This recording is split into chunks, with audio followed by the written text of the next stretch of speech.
Salut, c'est Hugo, j'espère que vous allez bien. On est parti pour un nouveau résumé de l'actualité en moins de 10 minutes. Et à la une de l'actualité aujourd'hui, cette vidéo publiée par le média Loopsider sur une affaire de violence par des policiers qui a eu lieu la semaine dernière à Paris. Le 21 novembre, Michel, un producteur de musique, a été frappé pendant au moins 15 minutes dans son studio du 17e arrondissement par 3 policiers. Il affirme que les policiers sont entrés dans son studio pour le rouer de coups parce qu'il ne portait pas de masque dans la rue. Loopsider a réussi à se procurer la vidéosurveillance du studio, mais aussi des vidéos de voisins qui filmaient la scène depuis chez eux. Selon leurs informations, la victime aurait reçu une dizaine de coups de pied, des coups de matraque ou encore un étranglement. Quelques minutes après, une grenade lacrymogène a carrément été jetée dans son studio, une arme utilisée normalement en extérieur pour disperser les foules. Un peu plus tard, alors qu'il est tiré à l'extérieur, il continue à être frappé et les jeunes qui étaient présents au studio sont aussi frappés jusqu'au moment où les policiers voient qu'ils sont filmés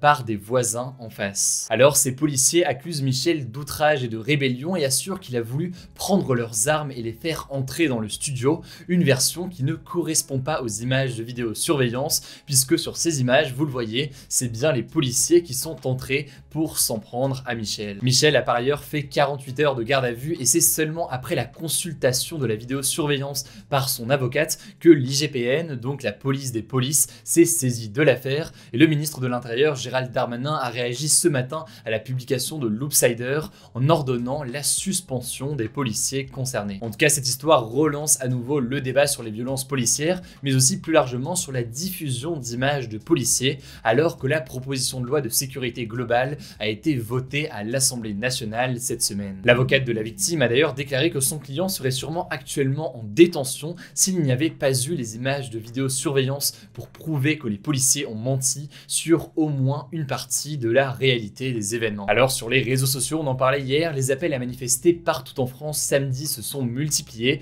On vous tient au courant du coup cette semaine, évidemment sur YouTube, mais aussi sur Instagram, des suites de ce sujet. Deuxième sujet du jour, avant de passer au point à l'étranger, ça ne change pas, le Premier ministre Jean Castex et plusieurs ministres ont détaillé aujourd'hui l'allègement du confinement qui a été annoncé par Emmanuel Macron mardi, et je vous résume l'essentiel maintenant. D'abord, première chose à retenir rapidement, ça concerne les sports. Est-ce qu'on va avoir le droit de reprendre le foot en club par exemple? Eh bien ça dépend, puisque pour les mineurs, les activités extrascolaires en plein air comme le football en club reprendront bien ce samedi, et pour les sports en intérieur comme le badminton, ce sera le 15 décembre, mais là aussi toujours pour les mineurs. En revanche, pour les adultes, le 28 novembre, seuls les sports en plein air, que ce soit des sports nautiques ou alors des sports individuels comme le tennis, l'équitation, l'athlétisme ou encore le golf par exemple, pourront reprendre dans un rayon de 20 km et pendant 3 heures maximum. La reprise des sports collectifs pour les adultes comme le football ou le rugby ou encore les sports de contact comme la boxe ou encore le judo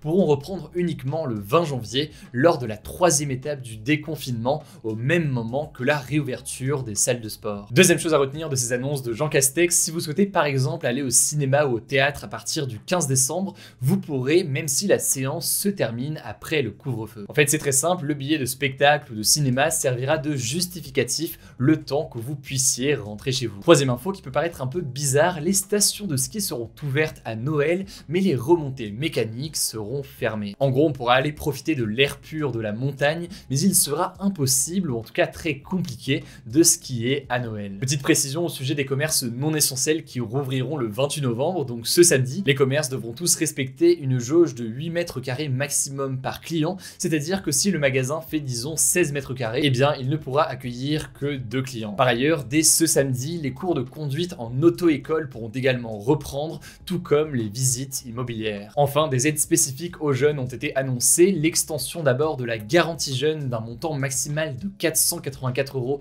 pour les 16-25 ans sans emploi, études ou formation, ou encore la création de 20 000 jobs étudiants pour venir en aide aux étudiants décrocheurs. On aura l'occasion d'en reparler dans les jours à venir, mais si ça vous intéresse dès maintenant, je vous mets des liens directement en description. Comme tous les jours, on fait un point à l'étranger et on commence aux États-Unis avec un geste de Donald Trump qui ne passe pas du tout auprès du camp qui l'oppose, à savoir les démocrates. En fait, le président américain vient de gracier son ancien conseiller à la sécurité nationale, Michael Flynn, qui était le premier de ses proches mis en cause dans le cadre de l'enquête sur les liens entre Donald Trump et la Russie. Alors je vous la fais courte, mais Michael Flynn avait en fait plaidé coupable en 2017 pour avoir menti à la police au sujet de ses contacts avec l'ambassadeur russe à Washington DC. Sa peine potentielle n'avait pas été encore prononcée et du coup, avec cette grâce par le président Donald Trump, il est sorti d'affaire et ne peut plus être condamné. Le truc, c'est que cette décision, même si elle est légale, elle est loin de faire l'unanimité aux États-Unis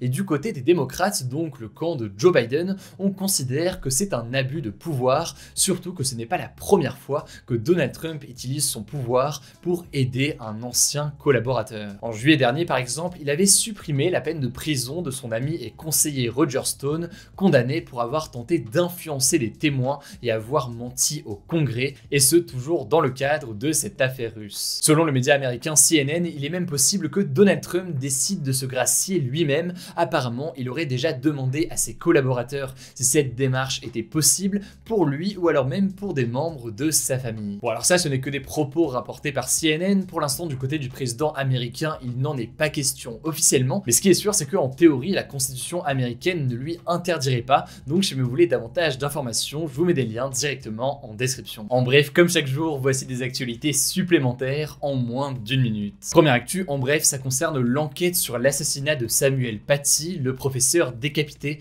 pour avoir montré des caricatures du prophète de l'islam à ses élèves. Eh bien, 4 nouveaux collégiens ont été mis en examen, dont 3 pour complicité d'assassinat terroriste. Ils sont en fait soupçonnés d'avoir fourni des informations importantes à l'assaillant. Au total, 14 personnes sont pour l'instant poursuivies en justice dans cette affaire et évidemment, on vous tient au courant des suites de cette enquête. Deuxième actu, on passe aux États-Unis avec l'application chinoise TikTok qui a 7 jours supplémentaires pour trouver un partenaire américain pour racheter sa branche américaine. Pour l'instant, aucune entreprise partenaire n'a été trouvée. L'accord avec les Américains Walmart et Oracle semble compromis. Trump accuse toujours TikTok d'espionnage et donc si rien n'est fait, l'application pourrait fermer aux États-Unis dans les prochaines semaines. Troisième actu aux États-Unis encore, aujourd'hui les Américains fêtent Thanksgiving qui a lieu chaque année lors du 4e jeudi de novembre. Alors on va pas faire tout l'historique de cette fête, c'est pas vraiment le sujet aujourd'hui, mais à cette occasion, les Américains ont tendance à se réunir autour d'un grand repas entre amis ou en famille et donc logiquement cela fait craindre aux autorités une hausse des contaminations. Au passage, on a beaucoup parlé des États-Unis aujourd'hui parce que l'actualité se passait beaucoup là-bas, mais logiquement dans les jours à venir,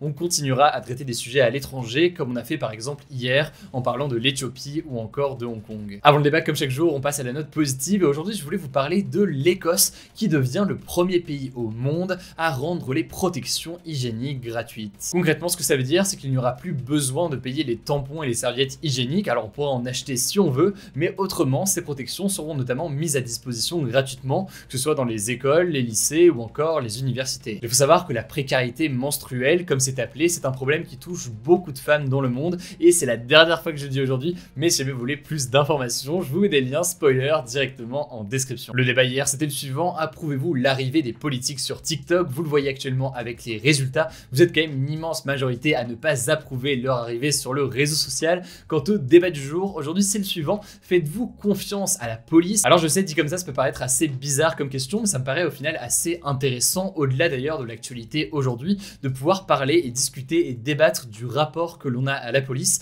Du coup, pour voter et participer dans les commentaires, c'est très simple, vous cliquez sur la chaîne Hugo Décrypte, vous allez dans l'onglet communauté et à ce moment-là vous aurez le sondage du jour ainsi que les sondages des jours précédents si ça vous intéresse. Voilà donc pour ce résumé de l'actualité en moins de 10 minutes. Évidemment, je ne sais pas encore le cas, pour ne pas rater les vidéos suivantes, pensez à vous abonner. D'ailleurs, dimanche sur la chaîne, il y aura un nouveau reportage, qu'on a tourné directement aux États-Unis. Rendez-vous aussi, vous le savez, sur Instagram pour des résumés cette fois-ci du lundi au dimanche et pas seulement du lundi au vendredi. Et sur Instagram, c'est à l'écrit, vous commencez à connaître le format. Je crois que j'ai tout dit, surtout prenez soin de vous et on se dit à demain pour une nouvelle vidéo.